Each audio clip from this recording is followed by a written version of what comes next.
இதுதாங்க செண்டோல் மாதிரி நான் ஈப்போலே சாப்பிட்ட ஒன் ஆஃப் த பெஸ்ட் செண்டோல்னு சொல்லலாம். நீங்கள் கியூவை பார்த்தாலே தெரியும். இப்போ தான் கடையை திறந்தாரு. ஆனால் அதுக்குள்ளே இவ்வளோ கூட்டம் நிற்குது. நாங்களே ஒரு 10 பேரை தாண்டி தாங்க செண்டோலே வாங்கினோம். வர்றவங்க எல்லாம் பேக்காக அள்ளிட்டு போகிறாங்க. இப்போ அண்ணன் செண்டோல் எவ்வளோ குவான்டிட்டிக்கு போடுறாருன்னு பார்ப்போம். பூலோட்டோட அந்த சைஸை பாருங்கள். குவான்டிட்டி மேவாங்க பஞ்சாங்களா. இப்போ அண்ணன் வந்து கூலம்லாக்கா ஊற்றுவார். அதோட திக்னஸை பாருங்கள். பார்த்தீங்களா எவ்வளோ திக்காக இருக்குன்னு. அதே அளவுக்கு சந்தானம் ரொம்ப நல்லா திக்காக இருக்குது.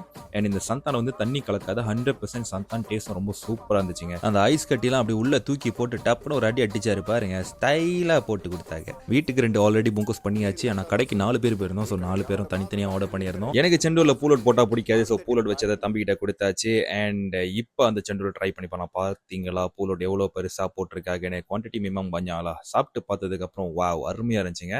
அந்த கரண்டியில் பார்த்தீங்கன்னா குலாம்லாக்கா இன்னும் ஓட்டிக்கிட்டு இருக்கு கரையில். நல்லா கிண்டி பார்த்தா அப்பயும் கரையில் அவ்வளோ திக்காக இருந்துச்சு. முதல்ல கொஞ்சம் சாப்பிட்டு அதுக்கப்புறம் தான் இந்த வீடியோவே எடுத்தேன். செண்டோல் கரைஞ்சிருச்சுங்க. விலையை நீங்கள் பார்த்தீங்கன்னா ரொம்ப நியாயமான விலைங்க. வர்றவங்கள நீங்கள் பார்த்தீங்கன்னா பேக்காக அள்ளிட்டு தான் போகிறாங்க. நானும் சாப்பிட்டு பார்த்துட்டு 2 வீட்டுக்கு பேக் பண்ணிட்டு போயிட்டேங்க. அண்ணன் புக்கோஸ் பண்ணிட்டு இருக்காரு. புக்கோஸ் பண்ணிட்டு அண்ணனுக்கு பாய் சொல்லிட்டு நம்மளும் கிளம்பியாச்சு.